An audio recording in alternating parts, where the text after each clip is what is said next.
आज से 30 दिन तक चलने वाले श्रावण माह की शुरुआत हो गई है। इस बार सावन में 4 सोमवार पड़ेंगे, जिससे उज्जैन में भगवान महाकाल के भक्तों की भारी भीड़ उमड़ने की संभावना है।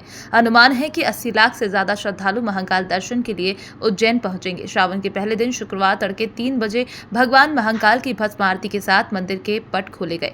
बड़ी संख्या में श्रद्धालुओं ने इस पावन दृश्य के दर्शन किए। भस्म आरती के बाद पूरे दिन दर्शन का सिलसिला जारी रहा। भगवान महाकाल का पारंपरिक पूजन कर रजत मुकुट, मुंडमाल, रुद्राक्ष और पुष्पों से अलंकरण किया गया। भस्म चढ़ाकर महाकाल की आरती की गई और भोग अर्पित किया गया। महानिर्वाणी अखाड़े द्वारा भस्म अर्पित की गई। श्रद्धालुओं की सुविधा के लिए विशेष दर्शन व्यवस्था लागू की गई। त्रिवेणी संग्रहालय से प्रवेश लेकर भक्त नंदी द्वार होते हुए महाकालेश्वर जी के दर्शन कर सकते हैं। श्रावण में भक्त जल व बिल्व पत्र अर्पित कर भगवान महाकाल से मनोकामना पूर्ति की प्रार्थना करते हैं। बाबा को तो सदा ही दिव्य स्वरूप है, क्योंकि उनके स्वरूप की कोई भी किसी प्रकार की भी कल्पना से भी ऊपर होता है।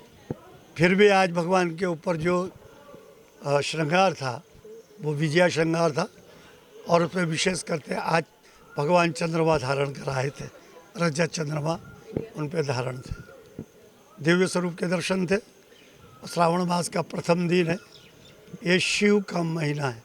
इस शिव के मास में शिव भक्त लोग भगवान के लिए, शिव के लिए अपना तन मन धन न्यौछावर करने के लिए तैयार रहते हैं। संकल्प लेते हैं। महीने महीने भर तक अन्न जल का त्याग होता है, चपले त्याग होती है, कई प्रकार की तप और तपस्या होती है, कई प्रकार की पूजा पद्धति होती है।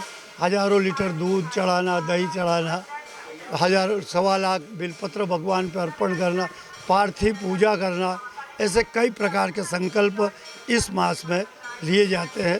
और चातक का जब अब पूर्ण होते हैं तो उसे पूर्ण फल की प्राप्ति होती है।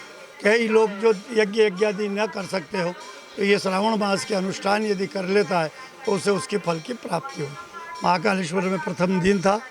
भव्य आरती, भव्य श्रृंगार और भव्य भगवान से प्रार्थना, और भगवान से प्रार्थना के साथ सभी का कल्याण हो, देश का कल्याण हो, समाज का कल्याण हो, और सबसे बड़ी बात शिव भक्तों को सदा सद्बुद्धि दे और वो शिव के प्रति अनन्य भक्ति में लिप्त रहे।